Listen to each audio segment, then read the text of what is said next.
This is the fifth wheelmate electric bike, and it actually looks even better in person than it did in the pictures online. The version I have is the sleek black, but I know there are other color options if you're not into the all-black look. The overall style is modern and simple, with a classic diamond frame made of aluminum, making it feel solid but not overly bulky. I remember being worried that electric bikes would always look kind of awkward and techy, but the Mate looks like a regular, well-designed mountain bike. The battery is integrated into the frame, so nothing sticks out, and the cables are managed pretty cleanly too. From my experience, unboxing the bike was pretty quick. The box wasn't too big, and most things are already put together for you. I just had to attach the front wheel, the handlebar, and slip the seat into place. The company includes all the tools, like a wrench and an Allen key, so you don't need your own toolkit. That was a relief, because I'm not exactly a pro at assembling bikes. The instructions were simple, and even with my very average skills, it took me about 25 minutes to get everything sorted and ready to go. I was a bit nervous that maybe I'd mess something up, but if you follow the manual and take it slow, it's smooth sailing. Let's get into the key features, the stuff that really matters when you're actually riding.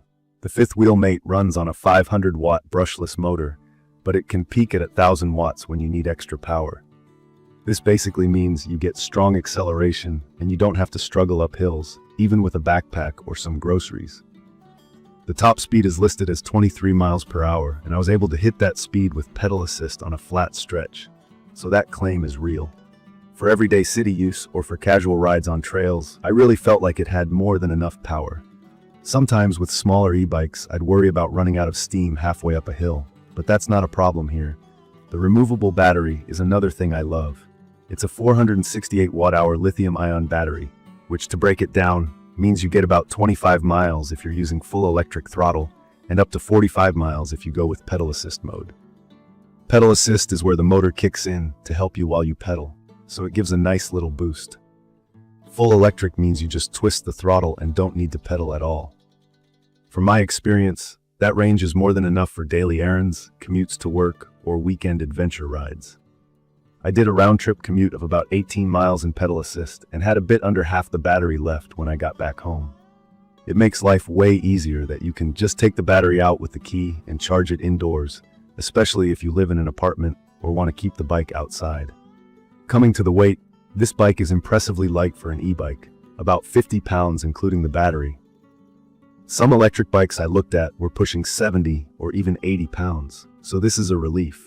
I could lift it up my apartment stairs without breaking a sweat. The maximum rider and gear limit is 265 pounds, so just something to keep in mind if you plan to carry heavy loads. When it comes to comfort, I was actually surprised. The front suspension is adjustable and helps a lot when rolling over potholes or bumpy roads. I wouldn't use this for wild mountain downhill riding. It doesn't have rear suspension, so the back can feel stiff off-road. But for most people, for commutes on city streets or bike paths with a bit of gravel, it's perfect. The seat and handlebars are both adjustable, so if you're tall like me, you won't feel cramped, and if you're shorter, you can bring things down as well. The geometry lets you sit upright or lean in, depending on your style, and the handlebars don't wobble or flex when you're riding, which is always a good sign. As a new rider to e-bikes, the LCD display was super helpful. Its color, it's bright even in sunlight, and shows your speed, battery level, and what assist mode you've picked. There are 3 modes, Eco, Normal, and High, but you can also turn the assist off altogether if you just want old-school pedaling. The controls are on the left handlebar. Just hold the power button to turn it on. Plus and minus buttons let you pick your assist level. I had to get used to the throttle, which is on the right handlebar like a motorcycle. A small twist, and you're off. I was surprised how quick it responds.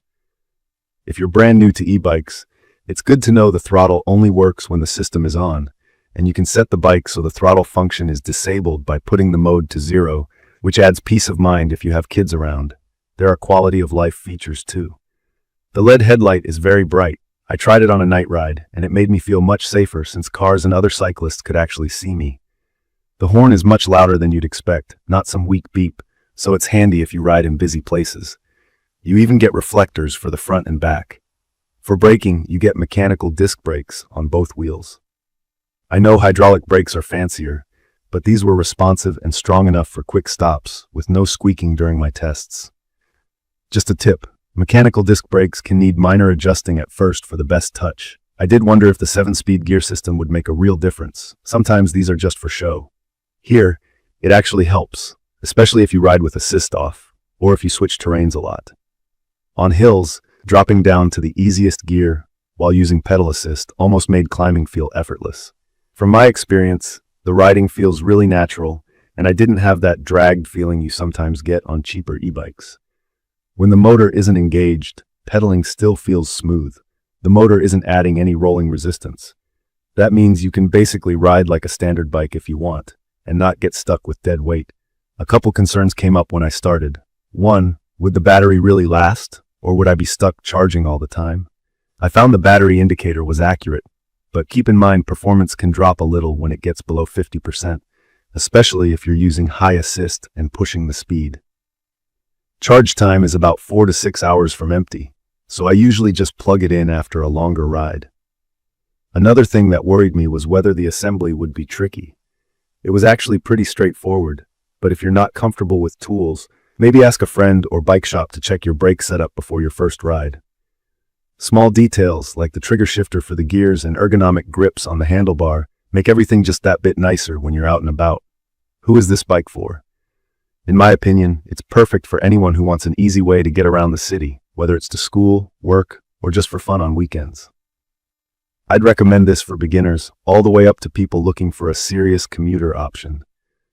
It's also great if you're just getting into e-bikes and don't want anything too complicated or overly heavy. The price is reasonable for all you're getting. The features make it feel more premium than what I paid. In conclusion, the fifth wheel-made electric bike brings together everything I wanted.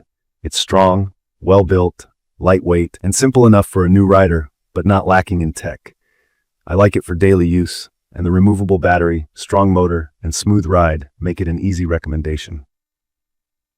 If you've been on the fence about trying an e-bike, this is a solid way to start without getting overwhelmed. Please check the comments section for detailed information about the fifth wheel-made electric bike. Thank you for watching.